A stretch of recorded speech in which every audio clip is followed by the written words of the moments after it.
bienvenue. Bienvenue dans Vibration, la chronique pour rencontrer la nature et retrouver ses racines. Je suis Elisabeth Tricot, la fondatrice des Racines de l'Être, et je suis heureuse de vous retrouver pour ce deuxième épisode où je vais poursuivre sur la thématique de rencontrer un arbre. Alors lors du premier épisode, j'avais parlé de l'intention et de la présence. Et cette fois-ci, j'ai envie d'aborder un thème qui me touche particulièrement, c'est lâcher les attentes. Et si ce thème il me touche particulièrement, c'est parce que pendant très longtemps, personnellement, ce sont mes attentes qui m'ont empêché plutôt de vraiment vivre ma propre connexion, ma propre inspiration, ma propre magie dans la rencontre avec les arbres et la nature. Voilà, donc je me dis si je peux faire gagner du temps aux autres, c'est toujours chouette. Déjà, je voudrais commencer par définir la différence entre intention et attente. L'intention, c'est vraiment quelque chose qui est plus du domaine du désir. C'est quelque chose qui est souvent aussi plus dans l'énergie du cœur. Donc je peux avoir l'intention, j'ai pour intention de rencontrer un arbre, de me laisser rencontrer par un arbre. J'ai pour intention de venir explorer avec curiosité. J'ai pour intention de venir peut-être trouver des clés, comprendre des choses dans ma façon de vivre. Voilà, tout ça c'est des intentions. Les attentes, elles sont beaucoup plus en lien avec le mental et elles sont souvent liées à une expérience passée qu'on a envie de revivre ou alors de quelque chose qu'on a pu lire, qu'on a pu observer chez les autres par exemple. Donc dans le cadre des rencontres de la connexion avec la nature, de la rencontre avec les arbres, une attente, ça pourrait de vouloir vivre à tout prix une expérience un peu extraordinaire, du domaine de se dire j'aimerais bien entendre un message de l'arbre ou ressentir une émotion particulière ou avoir un signe très clair de sa part comme quoi je suis rentrée en connexion avec lui. Et ces attentes-là, en fait, ce sont elles qui bloquent finalement l'expérience de connexion, puisque comme on est dans l'attente de ça, du coup on est dans l'observation, et puis on ne peut pas juste s'abandonner au moment présent, à l'expérience telle qu'elle est, et à laisser venir juste ce qui est dans l'instant. Voilà.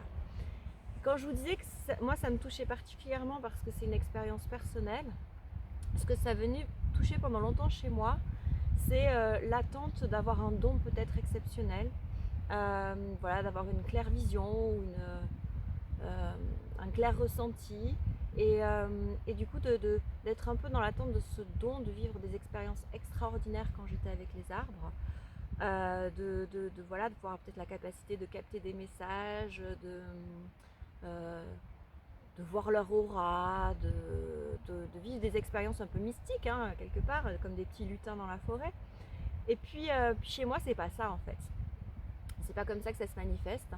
Et donc, à me comparer toujours aux autres, à écouter les histoires des autres, j'en venais à avoir ces attentes-là qui faisaient que j'étais toujours un peu bloquée, frustrée, prise au piège dans ces attentes. Et je pouvais pas être dans l'exploration de ma propre magie. Parce que finalement, lâcher les attentes, ça permet aussi d'être soi-même et de laisser la place à vous, votre propre façon de vous relier. Vous, votre propre façon d'entrer en relation, en connexion. Des fois, on peut juste être près d'un arbre, se sentir bien, même parfois s'endormir. Et puis repartir en ayant l'impression qu'il ne s'est rien passé de spécial. Et en fait, c'est ça la connexion. Ok, ça peut être ça aussi la connexion. C'est-à-dire qu'il ne doit pas forcément se passer quelque chose de spécial. C'est souvent du domaine du subtil, de l'impalpable. Des fois, c'est pas d'ailleurs immédiat. On peut se poser un instant en forêt ou dans un lieu qu'on aime bien, puis repartir, et puis le lendemain avoir des intuitions qui nous viennent, ou un bien-être, ou des choses qui lâchent en fait. La nature, elle est guérisseuse. Les arbres, ils sont généreux. Euh, et ça, voilà, il n'y a pas forcément besoin que ce soit quelque chose qui soit waouh. Vous voyez ce que je veux dire? C'est la délicatesse et la subtilité aussi fonctionnent très bien. Donc lâcher les attentes, c'est vraiment venir avec peut-être une intention et laisser faire. C'est toujours ce que je dis en ouverture de mes bains de forêt, d'ailleurs. C'est laissez-vous porter par l'instant présent et vous verrez bien. Et tout est juste et tout est ok. Et ce qui se passe une fois ne se passera pas forcément la fois d'après. Et c'est ça aussi qui est magique. Donc moi je vous invite vraiment à surtout si vous avez un peu ces freins des fois, où vous avez l'impression que vous n'avez pas le mode d'emploi, que vous n'avez pas vraiment confiance en vous, que vous avez l'impression que comparé à d'autres personnes, vous n'avez pas les ressources ou le potentiel, ben, je peux vous dire que c'est faux. On a tous une part de nature et de sauvage à l'intérieur de nous, on fait partie de la nature intégrante. Et ce dont on s'est coupé, ce n'est pas tant nos dons, c'est notre côté sauvage finalement, notre capacité à ressentir, à vibrer, à être en simplicité et en authenticité avec la nature. Et ça serait mon invitation lors de vos prochaines rencontres avec des arbres, c'est de juste être là. S'il y a des attentes qui viennent, vous pouvez les observer, elles sont là, elles sont intéressantes, elles viennent vous raconter des choses, mais laissez-les passer.